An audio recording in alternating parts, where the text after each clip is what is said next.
ইসলামী ছাত্র শিবির, আমরা যারা ৮০ দশকে ঢাকা বিশ্ববিদ্যালয়ে পড়তাম, শিবির ছিল একটি আতঙ্কের নাম। কারণ শিবির চট্টগ্রাম বিশ্ববিদ্যালয়ে মূলত একটি ত্রাসের রাজত্ব কায়েম করেছিল। তারপরে তারা সেটা স্প্রেড করেছিল রাজশাহী বিশ্ববিদ্যালয়ে, এবং সেখান থেকে জাহাঙ্গীরনগর ইউনিভার্সিটিতে তারা দখল করার চেষ্টা ছিল, যদিও পারেনি। কিন্তু রাজশাহী বিশ্ববিদ্যালয়ে তারা একটি মুখোমুখি অবস্থানে চলে গিয়েছিল, ভালো শক্তি সঞ্চয় করেছিল, যদিও তারা রাজশাহী ইউনিভার্সিটি তখন দখল করতে পারেনি, বিশেষ করে ৮০ দশকে একেবারে শেষ দিকে। কিন্তু চট্টগ্রাম বিশ্ববিদ্যালয় মোটামুটি তারা তাদের নিয়ন্ত্রণে রেখেছিল।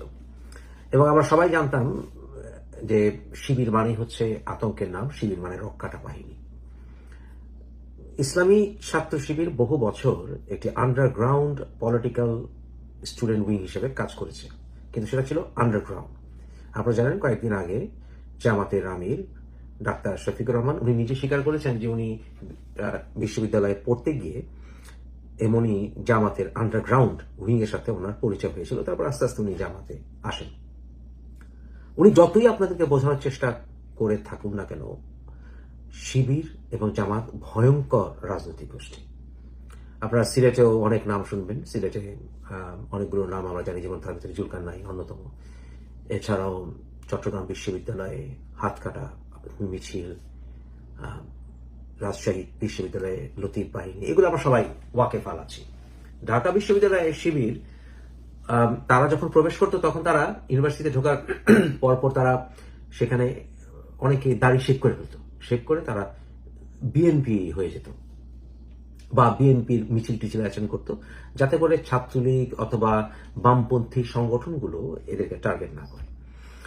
এর ভিতরে যা বলেছিলাম আপনাদের, একটি নাম বলছি বারবার, সেটা হচ্ছে নকিব মোহাম্মদ নসরুল্লাহ অন্যতম। কারণ ঢাকা বিশ্ববিদ্যালয়ের ফার্স্ট ইয়ারে তার দাড়ি ছিল, সেকেন্ড ইয়ার শেষ থেকে সে দাড়ি শেভ করে ফেলেছিল এবং সে বিএনপির মিছিল টিছিল অ্যাটেন্ড করতো। মূলত জিয়াউর রহমান হলে সে থাকতো। এই শিবির তাই আন্ডারগ্রাউন্ডের পলিটিক্সে অভ্যস্ত।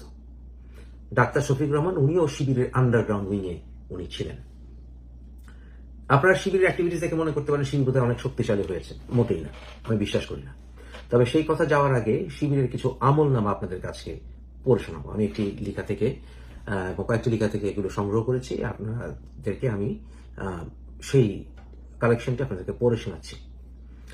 মার্চ 1981, প্রতিষ্ঠার মাত্র 3 বছরের মাথায় শিবির ক্যাডাররা চট্টগ্রাম কলেজের নির্বাচিত এজিএস ছাত্রলীগ নেতা তবারক হোসেনকে কলেজ ক্যাম্পাসেই কিরিচ দিয়ে কুপিয়ে নৃশংসভাবে হত্যা করে।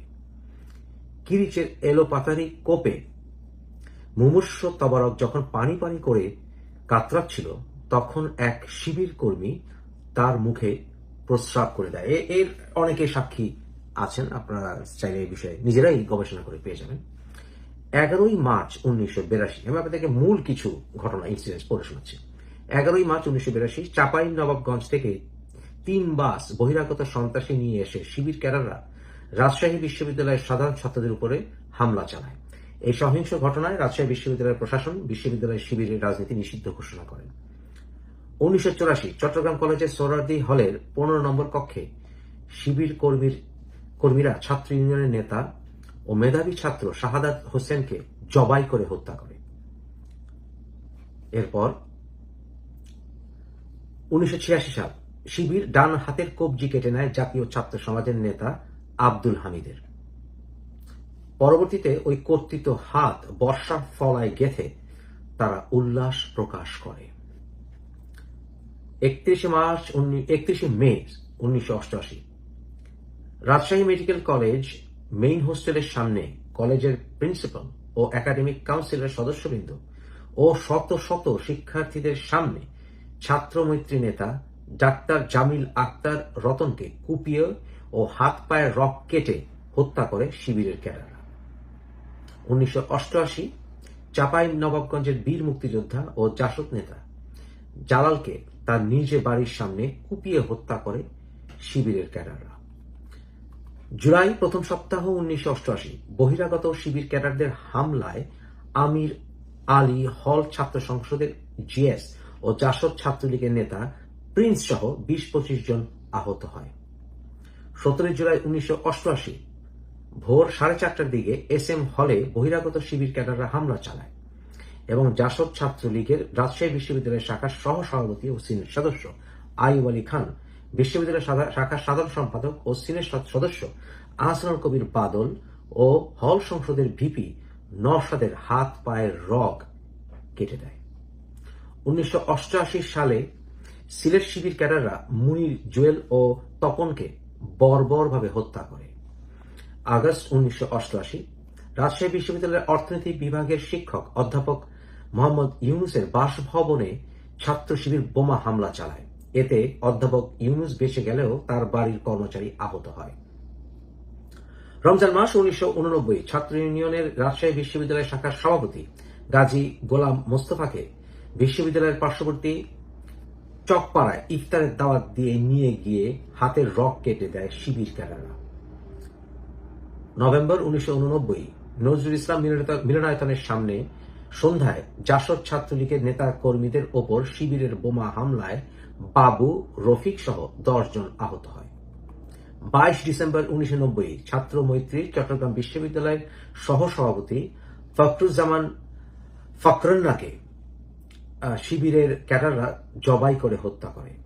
17 মার্চ 1992 পবিত্র রমজান মাসে চট্টগ্রামের কুখ্যাত সিরাজুস সালেহীন বাহিনী সহ কয়েক হাজার সশস্ত্র বহিরাগত শিবির সন্ত্রাসী রাজশাহী বিশ্ববিদ্যালয়ের ক্যাম্পাসে বেলা 11টার সময় অতর্কিত হামলা চালালে জাসদ ছাত্রলীগ নেতা ইয়াসির আরাফাত পিটু নিহত হয় এবং জাসদ ছাত্রলীগের আইভি, নির্মল, লেমন, রুশো, জাফু, ফারুক এবং সমাজতান্ত্রিক ছাত্রফ্রন্টের রাজেশ সহ প্রায় 1.5 শতাধিক ছাত্রছাত্রী আহত হয়।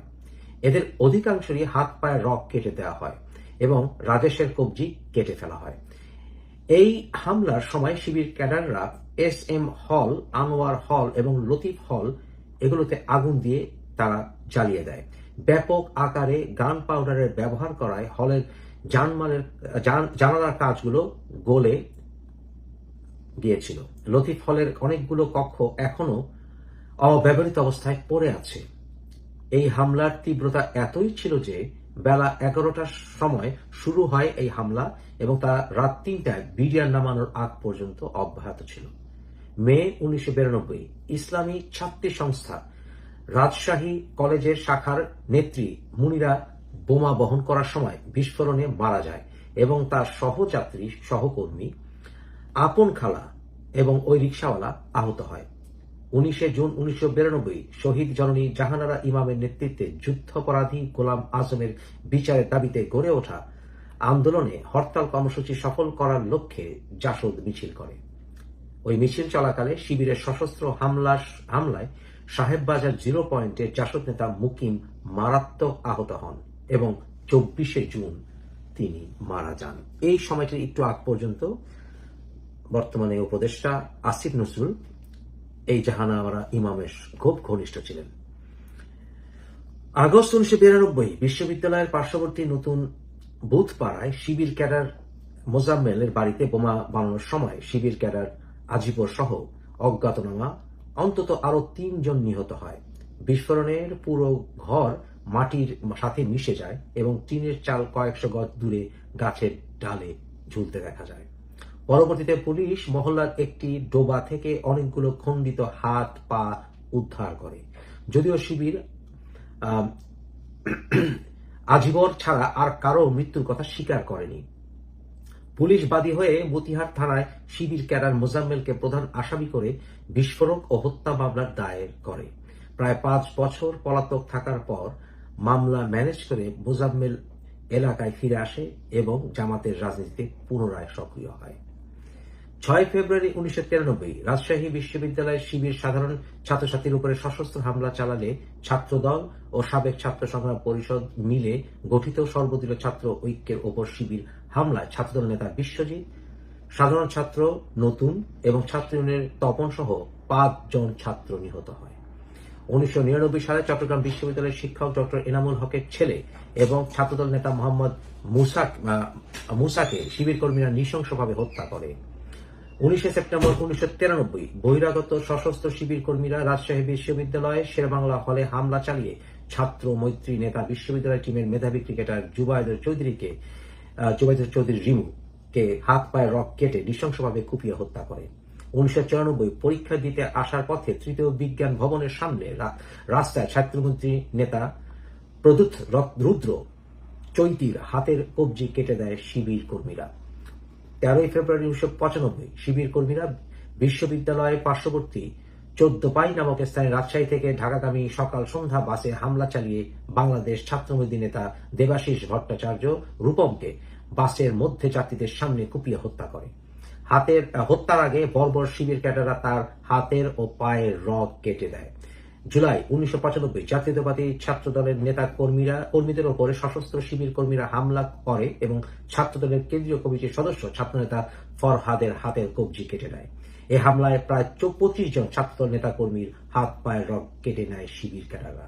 1996 সাল জাসাস রাবি শাখার সাধারণ সম্পাদক আমানুল্লাহ আমানকে কেন্দ্রীয় লাইব্রেরির সামনে প্রকাশ্য দিবালোকে কুপিয়ে হত্যা করে এবং ছাত্রদল নেতা ডুপ্লের হাত পায়ের রগ কেটে দেয়। এটা কিন্তু আমাদের ওই ঢাকা বিশ্ববিদ্যালয়ের আমানুল্লাহ আমান কিন্তু নয়। এদের বাঁচাতে এসে 2 জন সহপাঠী ছাত্রী এবং 1 জন শিক্ষকও আহত হয়। 1997 সালে চট্টগ্রাম পলিটেকনিক ইনস্টিটিউশন দখল করার জন্য শিবির ক্যাডাররা ছাত্র সংসদের ভিপি মোহাম্মদ জমির ও কলেজ ছাত্রদের সাধারণ সম্পাদক ফরিদউদ্দিন আহমেদকে গুলি করার পর পায়ের রগ কেটে হত্যা করে। 1997 বঙ্গবন্ধু পরিষদের রাবি শাখার সভাপতি রাজশাহী বিশ্ববিদ্যালয় শাখার সভাপতি অধ্যাপক আব্দুল খালেক, জিয়া পরিষদের নেতা হাবিবুর রহমান আকন্দ সহ প্রায় 20 জন শিক্ষকের বাসায় বোমা হামলা ও অগ্নিসংযোগ করে ছাত্র শিবির। 1997 গভীর রাতে রাজশাহী বিশ্ববিদ্যালয়ের ক্যাম্পাসে বহিরাগত শিবির সন্ত্রাসীদের হামলায় ছাত্রলীগ নেতা কর্মীরা আহত হয়। রাজশাহী বিশ্ববিদ্যালয়ের জিমনেশিয়াম পুলিশ ক্যাম্পাসে বোমা হামলা করে শিবির। 1998 সালের শিক্ষক সমিতির মিটিং থেকে ফেরার পথে রাজশাহী বিশ্ববিদ্যালয়ের শহীদ মিনারের সামনে অধ্যাপক মোহাম্মদ ইউনুসের ওপর সশস্ত্র হামলা চালায় ছাত্র শিবির। ছাত্র কর্মচারীদের প্রতিরোধে অধ্যাপক ইউনুস প্রাণে বেঁচে গেলেও মারাত্মক আহত হন। 2004 সাল রাজশাহী বিশ্ববিদ্যালয়ের ছাত্রী হলে বহিরাগত অনুপ্রবেশকে কেন্দ্র করে অনুষ্ঠিত ছাত্রী বিক্ষোভ সশস্ত্র ছাত্র শিবির কর্মীরা হামলা চালায়। 2004 সালে অধ্যাপক মোহাম্মদ ইউনুসকে ফজরের নামাজ পড়তে যাবার সময় কুপিয়ে হত্যা করা হয়। যদিও এই হত্যা মামলায় জিএমবির 2 জন সদস্যকে ফাঁসি দেওয়া হয়, তারপরেও এলাকাবাসী অনেকেই মতামত হচ্ছে যে ছাত্র শিবির ক্যাডাররাও এতে জড়িত ছিল। উল্লেখ্য 1988 এবং 1998 সালে 2 দফায় ছাত্র শিবির তাকে হত্যার চেষ্টা করেছিল। 26 সেপ্টেম্বর 2004 সাল বরিশালের বাবুগঞ্জে আগরপুর ইউনিয়নের ছাত্রসমিতির সভাপতি শামীম আহমেদকে শিবির ক্যাডাররা হত্যা করে। 30 অক্টোবর 2004 সাল জামাতের বর্তমান রাজশাহী মহানগরের আমির আতাউর রহমান এবং প্রক্টর নুরুল আফসারের উপস্থিতিতে ছাত্রীদের মিছিলে হামলা চালিয়ে শিবির ক্যাডাররা প্রায় অর্ধশতাধিক ছাত্রীকে রক্তাক্ত করে। 10 ডিসেম্বর 2005 সন্ধ্যায় জুবেরি ভবনের সামনে রাজশাহী বিশ্ববিদ্যালয়ের ছাত্র ইউনিয়নের সভাপতি এস.এম. চন্দ্রের উপর হামলা চালিয়ে তার রগ কেটে দেওয়ার চেষ্টা চালায় শিবির ক্যাডাররা। 2 ফেব্রুয়ারি 2006 সাল বিশ্ববিদ্যালয়ের জামাতপন্থী শিক্ষক মহিউদ্দিন এবং রাজশাহী বিশ্ববিদ্যালয়ের ছাত্র শিবির সভাপতি মাহবুব আলম সালেহীন সহ আরো 2 জন শিবির ক্যাডার মিলে একযোগে অতর্কিতে হামলা চালিয়ে রাজশাহী বিশ্ববিদ্যালয়ের ভূতত্ত্ব ও খনিবিদ্যা বিভাগের অধ্যাপক আবু তাহেরকে হত্যা করে। 2006 সাল 21 আগস্ট রাজশাহী বিশ্ববিদ্যালয়ে অনুষ্ঠিত সেকুলারিজম ও শিক্ষা শীর্ষক সেমিনারে বক্তব্য দেওয়ার অপরাধে অধ্যাপক হাসান আজিজুল হককে ক্যাম্পাস অবাঞ্ছিত ঘোষণা করে শিবির। প্রকাশ্য সমাবেশে তারা অধ্যাপক হাসান আজিজুল হকের গলা কেটে বঙ্গোপসাগরে ভাসিয়ে দেওয়ার ঘোষণা দেয়। 8 ফেব্রুয়ারি 2010 সাল রাজশাহী বিশ্ববিদ্যালয়ের ছাত্রলীগ কর্মী ফারুক হোসেনকে হত্যা করে ম্যানহোলের মধ্যে ফেলে দেয় ছাত্র শিবির। শিবির সংক্রান্ত আরো অনেক পোস্ট দেওয়া যেতে পারে, তবে আমার মনে হয় এতটুকু যথেষ্ট। যদি চান আরো 2-1টা দিতে পারি, কি বলেন? দেবো না? আরো 2-1টা দিই। 8 জানুয়ারি 2010 সাল চট্টগ্রাম শহরের মিস্ত্রিপাড়া এলাকায় শিবির নিয়ন্ত্রিত একটি মেস থেকে অস্ত্র বোমা বানানোর সরঞ্জাম সহ 12 জন শিবির ক্যাডারকে পুলিশ আটক করে। 31 ডিসেম্বর 2009 সাল কর্তৃপক্ষের অপরাধমূলক তৎপরতার কারণে বহিরাগত 3 জন শিবির কর্মীকে পুলিশ রাজশাহী বিশ্ববিদ্যালয় থেকে আটক করে। 22 ডিসেম্বর 2009 সরকারি আজিজুল হক বিশ্ববিদ্যালয়ের কলেজের 20 ডিসেম্বর সহিংসতা সৃষ্টির দায়ে পুলিশ আরো 4 শিবির ক্যাডারকে আটক করে। 15 ডিসেম্বর 2009 সাল চাঁদপুর থেকে আটক জেএমবি নেতাকে রিমান্ডে নেওয়ার পর হাইমচর উপজেলা শিবিরের সভাপতি ইকবাল হোসেন হিসাবে তাকে শনাক্ত করা হয়, কারণ সে প্রথমে নিজেকে জেএমবি মনে করলো, পরবর্তীতে পুলিশ তাকে শনাক্ত করে সে আসলে শিবির। 15 নভেম্বর 2009 রাজশাহী বিশ্ববিদ্যালয়ের 3টি হলে অভিযান চালানোর সময় পুলিশ শিবির ক্যাডারের হাসমত আলী ওরফে লিটনকে গান পাউডার ও বিভিন্ন জীবন হানিকর রাসায়নিক দ্রব্যাদি সহ আটক করে। আমি তাদের কতজনকে আটক করা হয়েছে সশস্ত্রভাবে এবং বোমা চাপানোর সময় আমার কাছে পুরো লিস্ট আছে। আশা করি একদিন ওটা লিখে জানাবো। তবে সর্বশেষে একটি দিয়ে শেষ করি। 20 মার্চ 2008 দিনাজপুরে বৈরাগী বাজারে আহমদিয়া পাঠাগারে তারা হামলা চালায়। শিবির একটি জঙ্গি সংগঠন, এতে কোনো সন্দেহ নেই। যারা মনে করেন না শিবির জঙ্গি সংগঠন, তারা আসলে 1980-1990 দশকে বাংলাদেশে ছিলেন না, আমি নিশ্চিত। আর একটি বিষয় হচ্ছে যে এই সংগঠনটি একটি এমন একটি সংগঠন যেটা বাঁচার জন্য বা গড়ে ওঠার জন্য বা বড় হওয়ার জন্য আপনার সঙ্গে বহুরূপী আচরণ করবে, এত নরমভাবে কথা বলবে। যেমন শামীম ওসমান আওয়ামী লীগের, উনি এমনভাবে কথা বলতেন যখন টক শোতে, মানে উনি ভাজা মাছটি উল্টে খেতে পারেন না। শিবিরের ডক্টর শফিকও তাই, he is exactly like that. সুতরাং এই ধরনের মানুষদেরকে আসলে বা এই ধরনের দলকে কোনো মতে বিশ্বাস করবে না। বিএনপির সবচেয়ে বড় ক্ষতি হয়েছে বিএনপির, সেটা হচ্ছে এই জামাতের সাথে জোট করা। কারণ বর্তমানে মধ্যপ্রাচ্যের অনেক বিএনপির কমিটিতে এবং ইউরোপেরও অনেক বিএনপির কমিটিতে এক্স ছাত্র শিবিররা ঢুকে গেছে। আমি নিজে ব্যক্তিগতভাবে অনেকে চিনি যারা এখন বিএনপি নেতা হয়ে বসে আছে মধ্যপ্রাচ্যে এবং ইউরোপে। তারা আসলে ব্যাকগ্রাউন্ড ঘাটলে আপনি তাদেরকে শিবির খুঁজে পাবেন। So BNP should be careful. BNP উচিত হবে মুক্তিযোদ্ধার দল বিএনপি যেন নিজেরাও নিজেদেরকে ফিল্টার করে, আদারওয়াইজ তারা স্যাবোটাজ করতে পারে বলে আমি মনে করি। বাংলাদেশে বিশাল জনগোষ্ঠী তারা আওয়ামী লীগ সমর্থন করে এবং আমি রিফর্মড পরিশোধিত আওয়ামী লীগ করার অধিকারের জন্য আমি সংগ্রাম করব। কারণ বাংলাদেশে প্রকৃত গণতন্ত্রে ফিরে আসার জন্য আওয়ামী লীগের পুনরুত্থান প্রয়োজন এবং বিএনপিরও পরিশোধন প্রয়োজন আছে বিভিন্ন ক্ষেত্রে। তাই বিএনপি এবং আওয়ামী লীগের সমর্থনই বাংলাদেশের 90% মানুষের। এবং এই জামাতকে পছন্দ করে না হেফাজত, তাদের আকীদা নিয়ে হেফাজত প্রশ্ন তোলে। এবং যতই তারা এখন বলুক না কেন, তারা একসাথে তারা হয়তোবা ভবিষ্যতে নির্বাচন করবে, কিন্তু চরমোনাই জামাতকে দেখতে পারে না, জামাত চরমোনাইকে দেখতে পারে না, হেফাজত ওকে দেখতে পারে, ইসলামিক সংগঠনকে দেখতে পারে না, ওই ইসলামিক সংগঠন ওকে দেখতে পারে না। সবাই সবার আকীদা নিয়ে যখন সমস্যা সৃষ্টি করে, আজকে বাংলাদেশে শুনলেন যে একজন সুফি লোককে সমস্ত ওয়াহাবিরা গিয়ে আক্রমণ করেছে তার বাসা। পাকিস্তানে যেমন শিয়া সুনি লাগে, আমাদের বাংলাদেশে এখন তারা উঠে পড়ে লেগেছে এই সুফিপন্থীদের উপরে। তাই এদেরকে বিশ্বাস করবেন, এরা বাংলাদেশকে জাহান্নাম বানাবে। আজকে কিছুটা আমলনামা দিলাম, তবে এরা আন্ডারগ্রাউন্ড পলিটিক্স কতটুকু নৃশংস, কতটুকু খারাপ, কতটুকু মুনাফিক হলে যে এরা আওয়ামী লীগে ঢুকে আওয়ামী লীগ হয়ে তাদের নিজের মতের বিরুদ্ধ মতামত তারা প্রচার করে তারা আওয়ামী লীগের মুখোশ পরে বসেছিল। ভয়ঙ্কর দল এরা কখনো গণতান্ত্রিক দল ছিল না।